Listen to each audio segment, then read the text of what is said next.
میرا مفتی صاحب سے سوال یہ ہے کہ اسلام میں دو ہی عیدیں ہوتی ہیں، مگر 12 ربیع اول کو عید الميلاد النبی کیوں کہا جاتا ہے؟ سب سے پہلی بات تو یہ ہے کہ یہ جو جواب سوال میں خود ہی کہہ دیا، اور عام طور پہ لوگ کہہ بھی دیتے ہیں کہ اسلام میں دو ہی عیدیں ہوتی ہیں۔ جی، تو تیسری عید کہاں سے تیسری عید کہاں سے آ گئی؟ یا ربیع الاول شریف کو جو ہے وہ عید کا دن کہنا کیسا ہے 12 تاریخ کو؟ تو یہ بات ہی بنیادی اعتبار سے غلط ہے کہ اسلام میں فقط دو عیدیں ہیں، ایسا نہیں ہے۔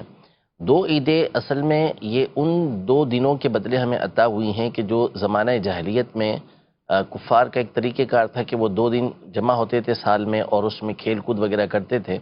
تو نبی پاک صلی اللہ علیہ وسلم نے صحابہ کرام علیہم رضوان سے یہ ارشاد فرمایا کہ اللہ پاک نے اس کے بدلے تمہیں 2 دن عطا فرمائے۔ تو وہ 2 دن یوم الفطر یعنی عید الفطر اور عید الاضحیٰ کا دن تھا۔ لیکن اس کا معنی یہ نہیں ہے کہ اس کے علاوہ کوئی عید کا دن ہے ہی نہیں۔ بہت سارے دلائل اس پر عقلی اور نقلی اعتبار سے یہ موجود ہیں، یعنی کتاب و سنت سے بھی موجود ہیں اور عقل کے اعتبار سے بھی موجود ہیں۔ ہم خود ہی دیکھ لیں کہ کیا ہم صرف یہ 2 دن ہی جو ہے اس کو عید کا دن کہتے ہیں، بلکہ ہمارے یہاں جو عید الفطر کا دوسرا دن ہوتا ہے اس کو بولتے ہیں یہ دوسری عید ہے، تیسرا دن ہوتا ہے تو اس کو بولتے ہیں یہ تیسری عید ہے۔ تو خود ہی تو ہم اس کو دوسری عید تیسری عید یہ کہہ رہے ہوتے ہیں۔ اسی طرح بقرعید کے اندر بھی اسی طرح کے الفاظ استعمال ہوتے ہیں۔ جب کوئی خوشی حاصل ہوتی ہے، خوشی کا دن ہوتا ہے، تو کہتے ہیں آج تو میری عید ہو گئی، آج تو میرے لیے عید کا دن ہے۔ عرب دنیا کے اندر جب آپ جائیں گے تو وہاں پر جو ان کی آزادی کا دن ہوگا تو اس کو یہ بولتے ہیں عید الوطنی، یعنی وطن کے آزاد ہونے کے دن کا یہ نام رکھتے ہیں عید، کہ اس دن خوشی حاصل ہوئی۔ تو عید بنیادی اعتبار سے اس دن کو کہا جاتا ہے کہ جو وہ خوشی کے جو لوٹ لوٹ کر آئے، عید کا معنی ہے وہ خوشی جو لوٹ لوٹ کر آئے۔ تو یہ تو ایک لغوی اعتبار سے اور ایک سمپل مثالیں ہو گئیں۔ باقی اس کے علاوہ یہ کہنا کہ دو ہی عیدیں ہیں، یہ بنیادی اعتبار سے احادیث طیبہ کے اور قرآن کی نصوص کے خلاف ہے۔ نبی پاک صلی اللہ تعالیٰ علیہ وسلم کا واضح فرمان یہ موجود ہے کہ آپ نے ارشاد فرمایا کہ جمعہ یہ مسلمانوں کا عید کا دن ہے۔ جمعے کے دن کو نبی پاک صلی اللہ علیہ وسلم نے عید کا دن قرار دیا۔ تو اب پورے سال کے اندر 52 جمعہ آتے ہیں، تو یہ الگ جو ہے وہ جو ہے عید کے دن ہو گئے۔ تو اتنی ساری عیدیں تو خود نبی پاک صلی اللہ تعالیٰ علیہ وآلہ وسلم نے بیان فرمائی۔ یہ مسند احمد اور کئی کتابوں کے اندر حدیث پاک موجود ہے۔ اسی طرح صحیح بخاری شریف کے اندر یہ حدیث پاک موجود ہے کہ حضرت سیدنا عمر رضی اللہ تعالیٰ عنہ سے یہود کے ایک شخص نے یہ عرض کی کہ اے امیر المومنین، آپ کے قرآن کے اندر ایک ایسی آیت ہے کہ اگر یہ ہم گروہ یہود کے اوپر نازل ہوتی تو ہم اس دن کو عید کا دن بنا لیتے۔ تو حضرت عمر رضی اللہ تعالیٰ عنہ نے اس سے پوچھا کہ وہ کون سی آیت ہے؟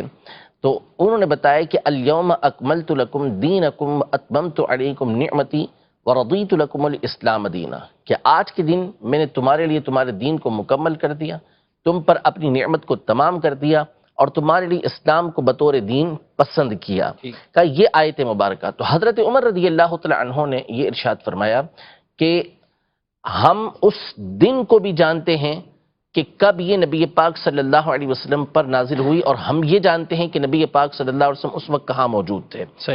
دوسری روایت جو ابن عباس رضی اللہ تعالیٰ عنہ کی ہے، اس میں اس کی اور وضاحت ہے کہ یہ دن گویا کہ مسلمانوں کے لیے 2 عیدوں کا مجموعہ ہے، کہ ایک تو وہ جمعہ کا دن تھا، دوسرا وہ عرفہ کے میدان میں حجۃ الوداع کے موقع پہ نازل ہوئی تھی، تو وہ بھی عید کا دن تھا۔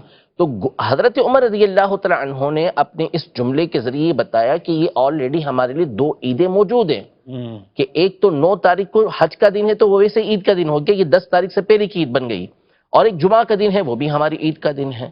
تو حضرت ابن عباس رضی اللہ تعالیٰ عنہ نے فرمایا کہ یہ 2 عیدیں ہمارے لیے جمع ہوئی ہیں۔ تو یہ جمعہ کا دن الگ عید ہو گیا اس میں، اور ساتھ ہی ساتھ 9 تاریخ یہ الگ عید ہو گئی۔ اسی طرح قرآن مجید فرقان حمید کی مشہور آیت مبارکہ ہے کہ حضرت سیدنا عیسیٰ علیہ نبینا و علیہ السلام سے جب ان کے ساتھیوں نے یہ کہا کہ آپ اللہ کے پاک کی بارگاہ میں یہ دعا کریں کہ اللہ پاک ہمارے اوپر آسمان سے دسترخوان کو نازل فرمائے، تو حضرت عیسیٰ علیہ السلام نے ان سے گفتگو کے بعد اللہ پاک کی بارگاہ میں یہ عرض کی کہ ربنا انزل علینا مائدۃ من السماء، کہ اے اللہ ہم پر آسمان سے تو دسترخوان کو نازل فرما، تکون لنا عیدا لاولینا و آخرینا، تاکہ یہ دسترخوان کا اترنا ہمارے لیے اور ہمارے بعد والوں کے لیے یہ عید کا دن بن جائے، یعنی اللہ پاک کی طرف سے نعمت نازل ہو رہی ہے تو اب وہ ہمارے لیے تو عید ہے ہی، ساتھ ہی ساتھ جو بعد میں آنے والے افراد ہیں ہمارے، تو ان کے آبا و اجداد کے اوپر یہ نعمت ہو رہی ہے تو ان کے لیے بھی وہ عید کا دن قرار پائے گا۔ تو یہ بات ہی بنیادی اعتبار سے غلط ہے کہ جو ہے وہ اسلام کے اندر تیسری عید کا کوئی کانسیپٹ ہی نہیں ہے۔ عید کہنا یہ خوشی کے اعتبار سے ہوتا ہے کہ اللہ پاک جس دن کو خوشی عطا فرماتے ہیں تو اس کو عید کا دن کہا جاتا ہے۔ کسی بڑی شخصیت سے ملاقات ہو گئی تو کہتے ہیں آج تو میرا عید کا دن ہے۔ کوئی بہت بڑا جو ہے وہ نفع حاصل ہو گیا، فائدہ حاصل ہو گیا تو کہتے ہیں یا تو عید ہوگی میری۔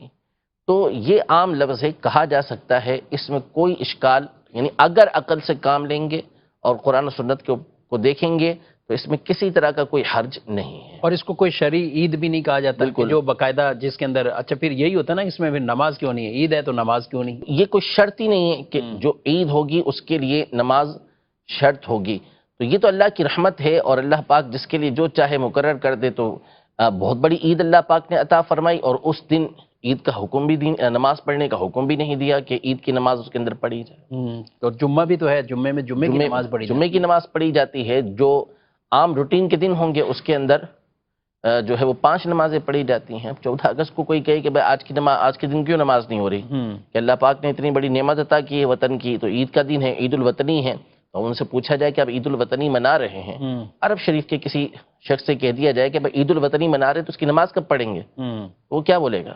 یہ بولے گا کہ تھوڑا سا علاج کروا لیں اور کیا کریں۔